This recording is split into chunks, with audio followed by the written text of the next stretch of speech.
Welcome back to Narrations. Tonight's story is gentle, moving, and quietly powerful, a modern Christmas classic about kindness, redemption, and how one small act can change an entire world. This is Klaus, a story that reminds us where legends truly come from. Far north, beyond the edge of most maps, lies a frozen island battered by wind and silence. The sea crashes against jagged rocks, the sky hangs low and gray, and snow seems to fall sideways under relentless storms. This bleak place is called Smeerensburg, a town where joy has long since frozen over. But our story begins far away, in a warm, privileged world. Jesper Johansson lives a life of ease. He is the spoiled son of the royal postmaster general, drifting through days without purpose, responsibility, or care. While others work and learn, Jesper lounges, sleeps, and avoids effort with practiced charm. He has never known hardship, and never needed to. That changes the day his father finally loses patience. Jesper is summoned into the grand postal hall, where his father stands stern and unmoved. With cold resolve, he gives Jesper an ultimatum: prove your worth, or lose everything. Jesper is assigned the worst post office imaginable, Smeerensburg, and ordered to deliver 6,000 letters in 1 year. If he fails, he will be cut off completely. Jesper laughs it off at first. How bad could it be? The answer arrives the moment his boat crashes against the frozen dock of Smeerensburg. The town is miserable. Houses lean under snowdrifts. Streets are empty, except for occasional figures who glare with suspicion. Children roam freely, hurling snowballs and insults alike.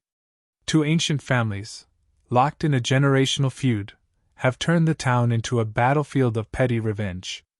Jesper quickly learns the truth: no one in Smeerensburg writes letters. No one trusts anyone. And the post office is nothing more than a broken shack filled with cobwebs, rats, and memories of a forgotten purpose. Desperate, Jesper tries to introduce himself to the townsfolk, only to be chased away, threatened, and mocked. He cannot convince a single person to send even one letter. As days turn into weeks, his confidence melts faster than frost under fire. Cold, hungry, and defeated, Jesper wanders into the forest one day, seeking shelter from a storm. That's when he stumbles upon a massive wooden cabin hidden deep among the trees. Inside lives a towering, silent woodsman, Klaus. Jesper is instantly terrified. Klaus barely speaks, his presence heavy and mysterious. The walls are covered in half-carved wooden toys, some unfinished, some broken. Klaus appears more beast than man, gruff, solitary, and deeply withdrawn from the world. Jesper flees in panic, convinced he's encountered something dangerous. But fate has other plans. Later, while escaping an angry mob of children, Jesper accidentally drops a letter into Klaus's cabin. The letter belongs to a young boy who simply wanted a toy. Klaus reads it silently, and something stirs inside him. That night, Klaus delivers a handmade toy to the child's home. The boy's joy spreads like wildfire. For the first time in years, a child smiles with pure delight. Word travels quickly. Suddenly, other children begin writing letters, not to the post office, but to Klaus. Jesper sees opportunity. Realizing he can manipulate the situation to meet his quota, Jesper makes a deal with Klaus. Every letter delivered earns Klaus a toy delivered in return. Jesper promises the townsfolk miracles, gifts for letters, and for the first time, Smeerensburg begins to change. Children sneak out at night to post letters. Parents whisper in disbelief. The post office comes alive again as letters pile up for the first time in generations. Jesper, once lazy and careless, finds himself running from house to house with purpose, though still driven by selfish goals. But Klaus doesn't care about quotas. He cares about the children. As toys appear across town, something unexpected happens. The feuding families pause their hatred, if only briefly, as their children begin playing together. Smiles replace scowls. Laughter echoes where silence once lived. Jesper befriends Alva, the town's former schoolteacher, now a fishmonger after giving up on hope. Through her eyes, he begins to see how broken the town truly is, and how starved it is for kindness. Yet beneath the warmth growing in Smeerensburg lies a truth Jesper hides from everyone, including himself. His intentions are not pure. He plans to leave as soon as his task is complete. Klaus senses something changing, in the town, and in Jesper, but he remains distant, guarded by grief. Slowly, fragments of his past surface. Klaus once had a family. Once had love. And once lost everything. As winter deepens and letters multiply, Jesper begins to feel something unfamiliar, pride not rooted in reward, but in impact. For the first time in his life, he is not running from responsibility. But lies cannot last forever. As the town grows brighter, Jesper's deception creeps closer to discovery. And when the truth comes out, when Klaus learns why Jesper truly came to Smeerensburg, the fragile magic they created together threatens to collapse. Snow falls heavier. Trust thins. And the legend forming around Klaus faces its greatest test. Because the greatest gifts are not toys, they are intentions. And intentions matter. Winter tightens its grip on Smeerensburg, snow piling higher as the days grow shorter.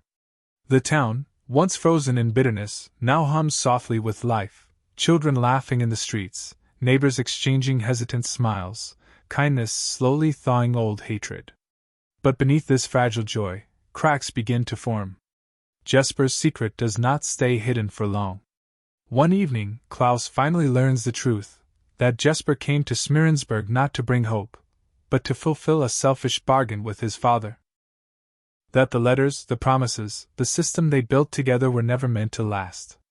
Klaus's eyes darken with disappointment, deeper than anger.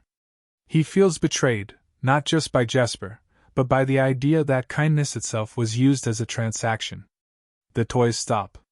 The children wait, letters clutched tightly in their hands, staring out into the snow-filled night. No footsteps come. No gifts appear. Confusion turns into sadness, and sadness spreads quickly through the town. Old grudges resurface. The feuding family seize the moment, accusing each other, ready to fall back into hatred. Jesper watches everything unravel, and for the first time, he feels the true weight of his actions. This time, there is no charm, no shortcut, no escape. He goes to Klaus, standing before the cabin in the forest, his voice trembling as he finally tells the truth, not just about the deal, but about himself. He admits he has never finished anything in his life, never cared enough to stay, never believed he could matter to anyone. Klaus listens in silence. Slowly, Klaus shares his own story. Long ago, Klaus lived in the forest with his wife, Lydia. Together, they carved toys for children and filled their home with laughter. But the townspeople, trapped in their endless feuds, rejected them. They would not let their children accept gifts from the outsider. One night, the hatred grew violent. The toys were destroyed. Lydia was taken from him by illness shortly after, her heart broken by the cruelty she witnessed. Klaus retreated into solitude, burying his grief in silence, believing the world did not deserve kindness. Now, standing before Jesper, Klaus realizes something painful but true: the joy that returned to Smeerensburg was real. The smiles were real. The change was real. Even if Jesper's intentions were flawed, the kindness they sparked was genuine. Jesper begs for one last chance, not to earn money, not to escape, but to make things right. He chooses to stay, even if it means losing everything. Moved at last, Klaus agrees. They return together, not with promises of toys, but with a simple message: kindness has no price. They remind the children that the joy they felt came from giving, not receiving. Slowly, one child helps another. One family reaches out to the other. And the town begins to heal, this time, without conditions. Jesper turns the post office into a school with Alva, filling it with laughter, chalk dust, and second chances. Children learn to read and write letters, not just to ask for gifts, but to express gratitude, apology, and love. On Christmas Eve, the feuding families prepare for one final confrontation, planning to destroy Klaus's cabin and end the magic forever. Jesper races through the snow to warn Klaus, but arrives too late. The cabin burns. Toys crackle in the flames, years of love turning to ash. Klaus stands silently in the snow, watching his past disappear once more. But this time, he does not collapse. This time, he is not alone. The townspeople arrive. One by one, they step forward, children, parents, former enemies, apologizing, offering help, offering kindness. They rebuild the cabin together, not because they are promised anything, but because they finally understand. The feud ends. As the years pass, the legend grows. Children hang letters by the chimney. They leave carrots and treats by the fireplace. They hear bells in the night and glimpse a red-cloaked figure traveling through the snow. Jesper becomes the town's storyteller, postmaster, and quiet guardian of the legend. And Klaus becomes something more than a man. Every year, on Christmas Eve, Jesper notices Klaus arriving a little later, staying a little less. One night, Klaus does not return at all. Jesper knows what that means. But Klaus is not gone. Because legends do not disappear. They live on in traditions, in kindness passed forward, and stories whispered to children on cold winter nights. Klaus returns once a year, not as a man of flesh and bone, but as the spirit of generosity itself. Jesper grows old in Smeerensburg, surrounded by laughter, warmth, and love, a life he never could have imagined when he first arrived. On his final Christmas, he smiles as he hears bells in the distance, knowing his old friend has come back, just as promised. And somewhere in the snow-covered forest, a legend smiles too. Because a true act of kindness, no matter how small, can change the world. And that is where Santa Claus was born. If you enjoyed this narration, don't forget to like, share, and subscribe to Narrations, where comfort, nostalgia, and timeless stories live on.